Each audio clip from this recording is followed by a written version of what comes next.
ക്രൈസ്തവരെ അടിച്ചമർത്തുന്നതിൻ്റെ ഭാഗമായി യുക്രൈനിലെ കൂടുതൽ ദൈവാലയങ്ങൾ റഷ്യൻ അധിനിവേശ സേന അടച്ചുപൂട്ടുന്നതായി റിപ്പോർട്ടുകൾ.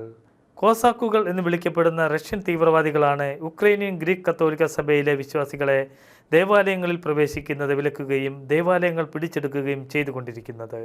കടുത്ത പ്രതിസന്ധികൾക്കിടയിലും ഇവിടങ്ങളിലെ ദേവാലയങ്ങളിൽ സേവനം ചെയ്തിരുന്ന വൈദികരെ പുറത്താക്കിയതായും റിപ്പോർട്ടുകളുണ്ട്. ഉക്രൈനിലെ റഷ്യൻ അധിനിവേശ പ്രദേശങ്ങളായ ഡൊണറ്റ്സ്ക്, ലുഹാൻസ്ക്, കെർസൺ, സപ്പോരിജിയ എന്നിവിടങ്ങളിൽ ഇപ്പോൾ വൈദികർ അവശേഷിക്കുന്നില്ലെന്ന് യുക്രൈൻ ഗ്രീക്ക് കത്തോലിക്ക സഭാ വൃത്തങ്ങൾ പറഞ്ഞു. 2022 നവംബറിൽ ദേവാലയത്തിൽ നിന്നും പിടിച്ചുകൊണ്ടുപോയ 2 വൈദികരെക്കുറിച്ച് ഇതുവരെ വിവരമൊന്നുമില്ല. അവരിൽ ഒരാൾ റഷ്യയിലെ ഒരു ജയിലിൽ കഴിയുന്നുണ്ടെന്ന് സ്ഥിരീകരിക്കാത്ത റിപ്പോർട്ടുകളുണ്ട്.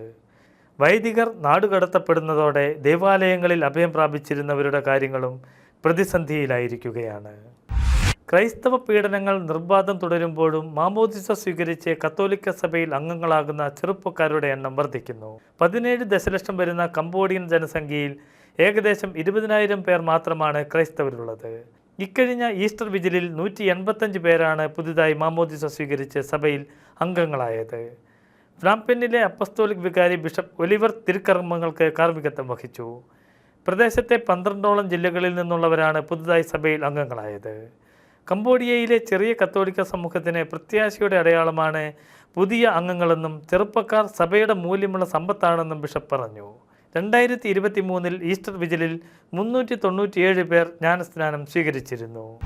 2400 കിലോമീറ്റർ നീളുന്ന ദിവ്യകാരുണ്യ തീർത്ഥാടനത്തിന് തയ്യാറെടുത്ത വൈദികൻ ഫാദർ റോജർ ലാൻഡ്രി എന്ന അമേരിക്കൻ വൈദികനാണ് തൻ്റെ പൗരോഹിത്യ ജീവിതത്തിൻ്റെ രജത ജൂബിലി വർഷത്തിൽ മഹത്തായ തീർത്ഥാടനത്തിന് ഒരുങ്ങുന്നത്.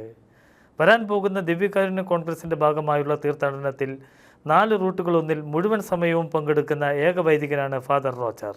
2022 അമേരിക്കൻ മെത്രാൻ സംഘം ആരംഭിച്ച ദിവ്യകാരുണ്യ നവോത്ഥാനത്തിൻ്റെ ഭാഗമായുള്ള തീർത്ഥാടനങ്ങൾ മെയ് 17 മുതൽ ആരംഭിക്കും. സത്യസഭയെ അനുദിനം അറിയുവാൻ, സഭയെ സ്നേഹിക്കാൻ സൺഡേ ശാലോം യൂട്യൂബ് ചാനൽ ഇപ്പോൾ തന്നെ സബ്സ്ക്രൈബ് ചെയ്യുക.